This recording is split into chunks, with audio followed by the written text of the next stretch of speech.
Well, I see you're ready to move on. One of the things you must remember about building a beginner band is the importance of daily practice. Playing an instrument is a muscular activity.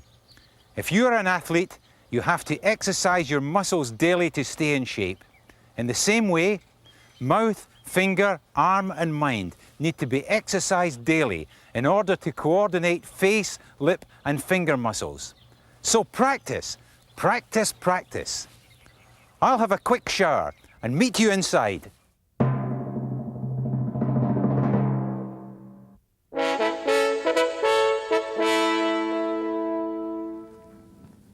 Let's start with seating. If there are under 10 students, have the instrumentalists sit in a single row, semicircle. It will be necessary to assign members of the band tasks such as setting out chairs, stands, and music. Also, appoint a librarian. Taking part in this manner will give the students a sense of ownership. For morale, it is always helpful to devise team-building activities such as games, outings, and concerts. It would be helpful at the first united group rehearsal to outline your expectations for each individual and for the group. It's important to establish clear rules and good rehearsal habits right at the start. Good rehearsal habits consist of the following: taking care of lubricating slides and valves prior to class. For valves, a thin oil is required, but for slides, petroleum jelly is needed. Horns need to be on the lips in good time because it is necessary to set the correct embouchure tension in order to produce the correct tone. Breathe together. Start and stop together. Watch the conductor. Don't play or talk out of turn. Maintain good posture. Bring a pencil to class and move together as a group when playing chords.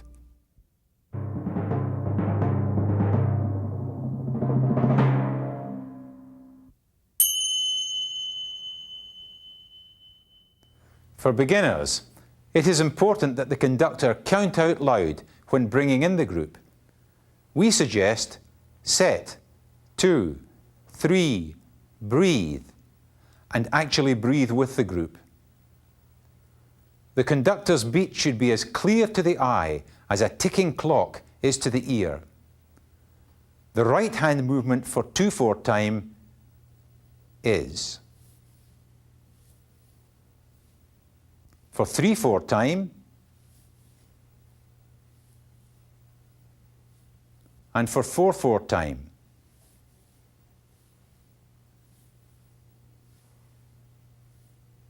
Let's do that again. For 2/4 time, for 3/4 time,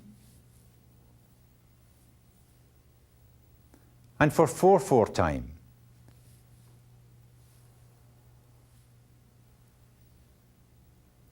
The left hand is used for volume control, known as dynamics, and for cueing individual players.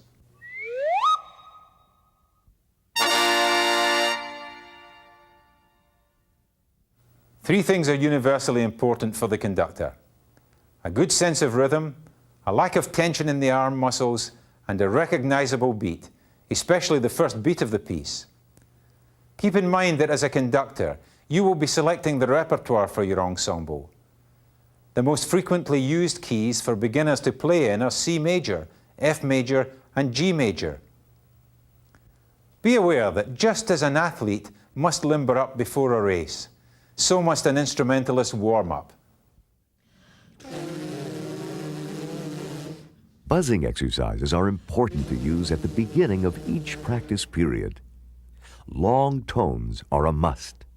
Break often so that oxygen can re-enter the muscle tissue. Use the break to announce the fingerings. Blow slow and low. Use a minimum of pressure.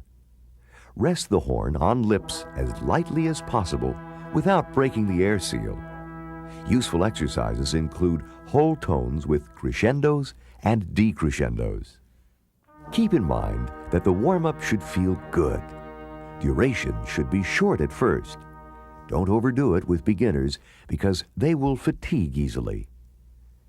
The beginning of each lesson in the Best in Class has a warm-up which is devised to complement the teaching material presented in that particular lesson. A slow, chromatic drill, sometimes known as the Remington, is used as a warm-up exercise. It just so happens that when this exercise is done properly, it improves the player's tuning. Speaking of tuning, it is important that your band play in tune. You will want to use a tuner to ensure that a proper tuning adjustment is achieved. Tune on the note C.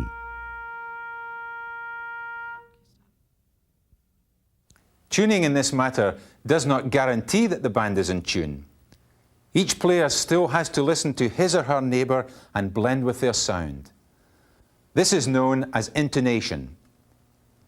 A good point to keep in mind is that intonation has to do with a person's response to their horn, whereas tuning has to do with the horn itself. Consistent practicing alters tuning. Each instrument has its own distinctive sound, which is called timbre. Brass bands have two types of instruments which produce either bright or mellow sounds. The cornets and trombones produce bright sounds, while the altos, baritones, euphoniums and tubas produce a more mellow sound. It is the mixture of these timbres which give the brass band its distinctive sound. Neither timbre should dominate, but blend together. This is called balancing the band. Now you've come this far, you know more than most about starting a beginner band. There are a few pointers in our next video that we haven't covered yet, but which you'll find invaluable. So review these last two tapes carefully and then proceed on to the next program. In the meantime, keep practicing.